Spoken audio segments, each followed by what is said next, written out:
Welcome to the Wellness Project, where real conversations meet mental wellness.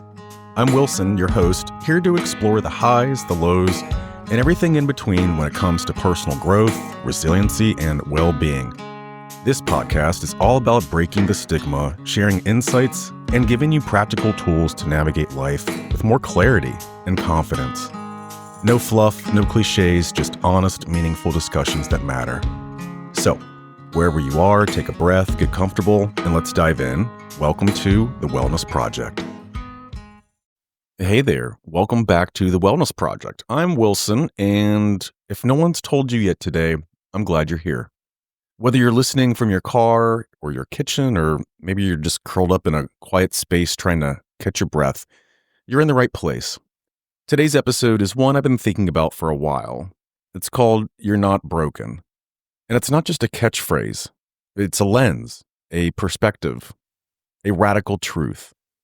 All right, well, let's start here. You are not broken. Even on your hardest days, even when the thoughts feel heavy, the habits feel stuck, or your past keeps showing up in ways that you don't want it to.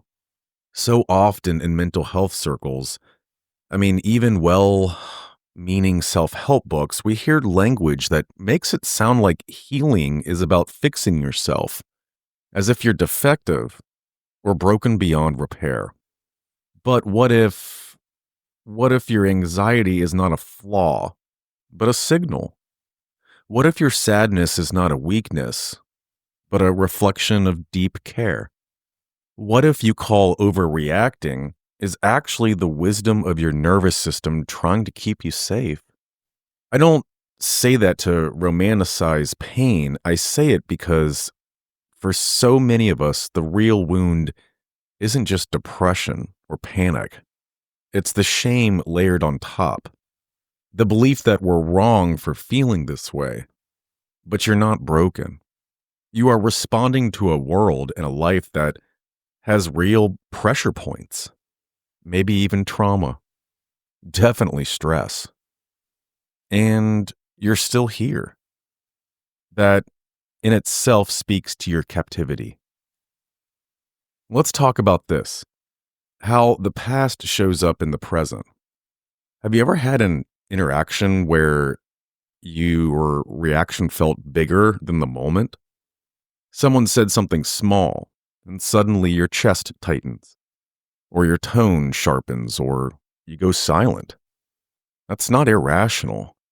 That's history playing out. We call these emotional echoes. They're the imprints of earlier experiences, relationships, or wounds that haven't quite healed. And your body remembers, even when your mind can't name it right away. So here's the good news. You're allowed to pause. You're allowed to say, whoa, this reaction feels old.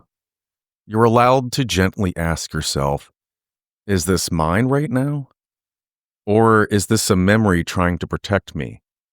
You don't need to shame yourself into getting over it. You can be with it. And from that place of witnessing, change begins. So, let's shift from reflection to a few practices. I'm not going to suggest a 5 a.m. yoga routine or a bullet journal of goals. Let's start with just 3 tiny anchors.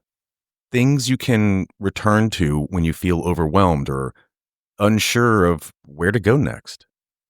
The first one is one of my favorites. It's the 5-4-3-2-1 grounding technique. Just keep your eyes open, look around, be present. And name 5 things that you can see, 4 things you can feel, 3 things you can hear, 2 things that you can smell, and 1 thing that you can taste. It brings you back to the now, especially, it's helpful during anxiety spikes. Another one is name it to tame it. When a feeling floods in, say it. Just name it. I'm feeling frustrated. I am overwhelmed right now. It sounds simple, but the act of naming calms the limbic system. It brings language to chaos. And lastly, return to one thing that you love. Maybe it's coffee in your chipped favorite mug. Maybe it's your playlist from high school. Maybe it's touching the bark of your backyard tree. Return to that. Ritual can become rescue. One of the biggest lies shame tells is that you're the only one. That no one else has felt this messy or lost or tired. But here's what I know. From sitting with people day after day in the therapy space, you're not alone in your thoughts. Your struggles are shared, even if they look different on the surface. Healing isn't always pretty. Sometimes it's crying in your car. Sometimes it's canceling plans because you needed to rest. Sometimes it's saying no without explaining. And sometimes healing is letting someone in, whether it's a friend or a therapist, a partner, or even a stranger whose podcast you stumbled across. We heal in relationship.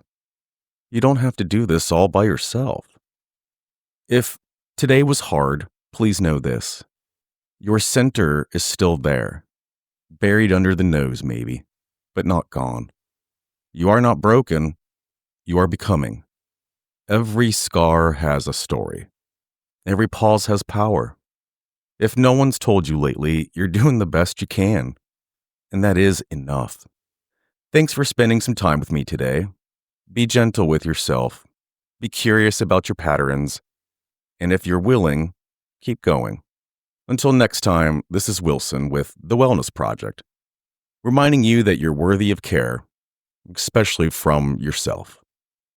Well, that's a wrap for this episode of The Wellness Project.